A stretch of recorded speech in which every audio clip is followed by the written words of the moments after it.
What's up, pretty people? My name is Bins, and welcome back to the Shapez BEASTMAM series.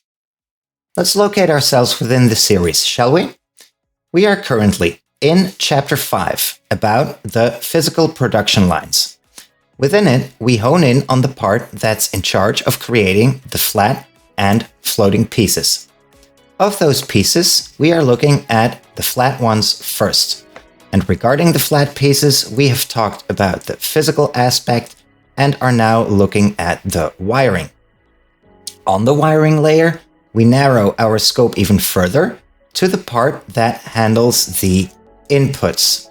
We've talked about the part that rotates the inputs based on their smelt composition. Then we dealt with the lane redirection module and why I needed that. And now we are simply going to continue trucking rightwards, following the wiring and see which modules we encounter. All right. And the first thing I'd like to have a look at is this trio of filters that decides which of these three source shapes gets to go into production. If I may say so myself, I think I've made pretty clever use of the Wire Plus Mod's virtual unmixer unit. So we've got this trio of shapes in which every possible shape is contained once, right? Well, I decided to convert the incoming shape signal into a color signal and hook that up to the filters. Have a look at this. If I connect a shape input to the purple wire, right? Let's say a circle. Then that circle will be converted to a blue color. And the virtual unmixer will convert the blue color into a Boolean 1 on the blue output. And that is connected to the bottom filter. And if we pause, we can see that the circle quadrant is indeed in the bottom left corner of this piece. So we enable the bottom line so we can single out the circle quadrant later. Now, interesting observation. If I connect a windmill signal to this, for example, then you will see that nothing happens. There is no output on this wire. And why is that? Well, look closely. The bottom row of inputs is connected with analyzer units, but the top ones are connected with unstacker units. This preserves symmetry in the module. However, it only works because of the special input signals we decided on, the penta pieces. If I take a windmill quadrant and convert that into a penta piece, then you will see magic. Now, the signal is converted, more specifically into a green color, and that green color toggles the top filter.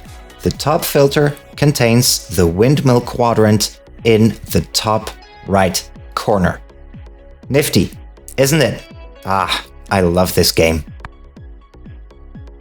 So that's how that's been set up. We have our lane redirection module here, and through wire connections, which may be a bit, confusing, spaghetti fest, but each one of those lines is connected to one of these conversion units, and they then connect to the input lines with the virtual unmixers. Now, what's the next thing that's going to happen? In this module, in our input lines, these shapes now need to be rotated so that we can single out the quadrant that we actually need.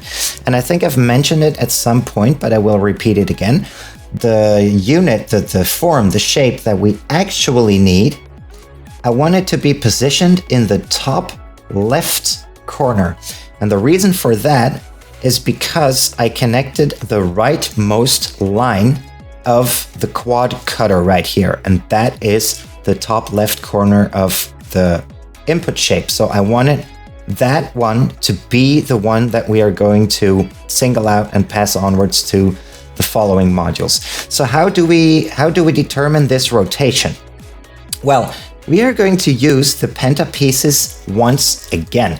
So I guide these wires, I guide these lines well, not this one, I guess, but the other ones, this one, and this one, and this one, I guide them into these lines as well. And then I am simply going to use belt readers. I'm going to compare the signal from the analyzer unit that comes from my input. I'm going to compare that to the signal that we get if we hook up an analyzer to a belt reader. And if they are the same, then it means we have the shape we want. And if they are not, the shapes are going to take the secondary route, and we're going to rotate counterclockwise 90 degrees, and we are going to try again. So here, for example, in the second try, you will see that the shape gets to pass through the filter because we have a match right here. We want the pointy circle, and I simply rotate that counterclockwise once so that the pointy circle becomes the top left corner. Right, so I reuse these penta pieces, right? They go in here, and they also operate all of these filters right here, which is technically, you know, a rotation slash filter module. And not only that, after that, I am going to take the top layer off the penta piece so that we get the actual quadrant, and the actual quadrant is connected to this triplet of filters, which is going to rotate the quadrant from the top left, which it is always going to be here, top left, into the one we actually need, which in this case apparently is the bottom right. So we get the bottom right here. The shapes that come in from the top left, they are rejected because they don't match. They get rotated 90 degrees clockwise. They still don't match. They get rotated 90 degrees clockwise again. Now they match, and they get to pass without being rotated anymore.